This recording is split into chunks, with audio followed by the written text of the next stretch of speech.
Keluaran pasal 16. Mana, Sabat.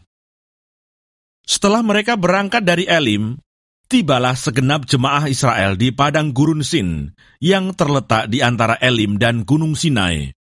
Pada hari yang ke-15 bulan yang kedua, sejak mereka keluar dari tanah Mesir.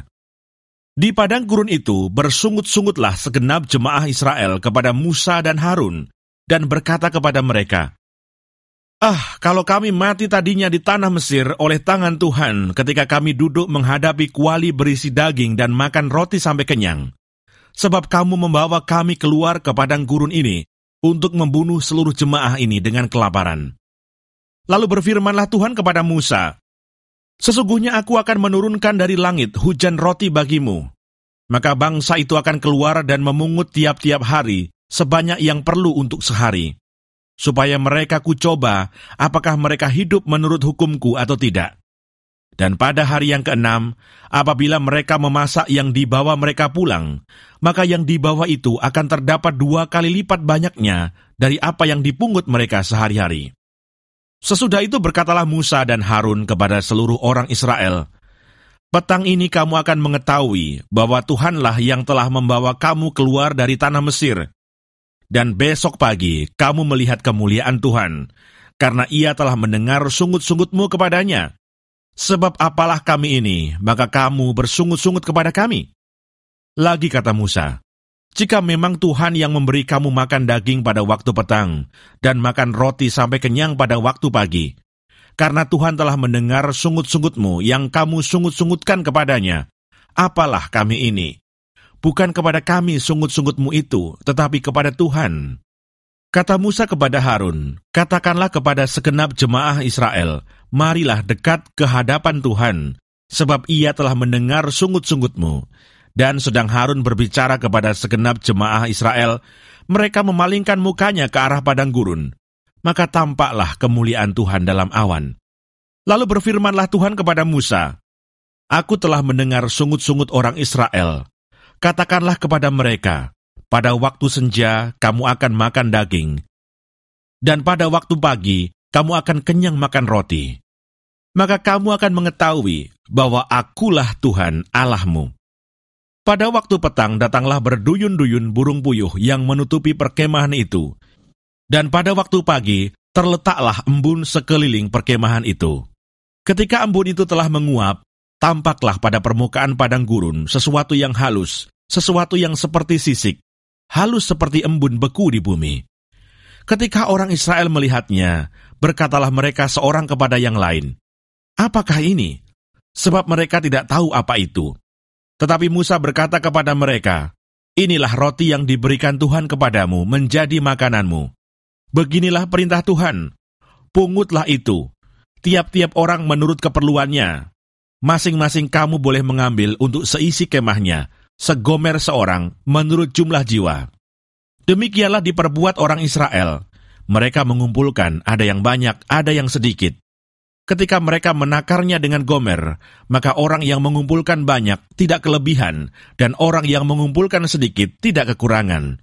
Tiap-tiap orang mengumpulkan menurut keperluannya. Musa berkata kepada mereka, seorang pun tidak boleh meninggalkan daripadanya sampai pagi. Tetapi ada yang tidak mendengarkan Musa dan meninggalkan daripadanya sampai pagi, lalu berulat dan berbau busuk. Maka Musa menjadi marah kepada mereka. Setiap pagi mereka memungutnya, tiap-tiap orang menurut keperluannya. Tetapi ketika matahari panas, cairlah itu. Dan pada hari yang ke-6, mereka memungut roti itu 2 kali lipat banyaknya, 2 gomer untuk tiap-tiap orang. Dan datanglah semua pemimpin jemaah memberitahukannya kepada Musa. Lalu berkatalah Musa kepada mereka, inilah yang dimaksudkan Tuhan. Besok adalah hari perhentian penuh, Sabat yang kudus bagi Tuhan. Maka roti yang perlu kamu bakar, bakarlah. Dan apa yang perlu kamu masak, masaklah. Dan segala kelebihannya, biarkanlah di tempatnya untuk disimpan sampai pagi. Mereka membiarkannya di tempatnya sampai keesokan harinya, seperti yang diperintahkan Musa. Lalu tidaklah berbau busuk dan tidak ada ulat di dalamnya. Selanjutnya kata Musa, makanlah itu pada hari ini, sebab hari ini adalah Sabat untuk Tuhan. Pada hari ini tidaklah kamu mendapatnya di padang. 6 hari lamanya kamu memungutnya, tetapi pada hari yang ke-7 ada Sabat, maka roti itu tidak ada pada hari itu. Tetapi ketika pada hari ke-7 ada dari bangsa itu yang keluar memungutnya, tidaklah mereka mendapatnya. Sebab itu Tuhan berfirman kepada Musa, "Berapa lama lagi kamu menolak mengikuti segala perintahku dan hukumku? Perhatikanlah, Tuhan telah memberikan Sabat itu kepadamu.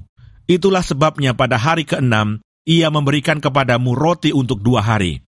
Tinggallah kamu di tempatmu masing-masing. Seorang pun tidak boleh keluar dari tempatnya pada hari ke-7 itu. Lalu beristirahatlah bangsa itu pada hari ke-7. Umat Israel menyebutkan namanya Mana, warnanya putih seperti ketumbar, dan rasanya seperti rasa kue madu. Musa berkata, "Beginilah perintah Tuhan, ambillah segomer penuh untuk disimpan turun-temurun, supaya keturunan mereka melihat roti yang kuberi kamu makan di padang gurun, ketika aku membawa kamu keluar dari tanah Mesir." Sebab itu Musa berkata kepada Harun, "Ambillah sebuah buli-buli, taruhlah mana di dalamnya segomer penuh, dan tempatkanlah itu di hadapan Tuhan untuk disimpan turun-temurun."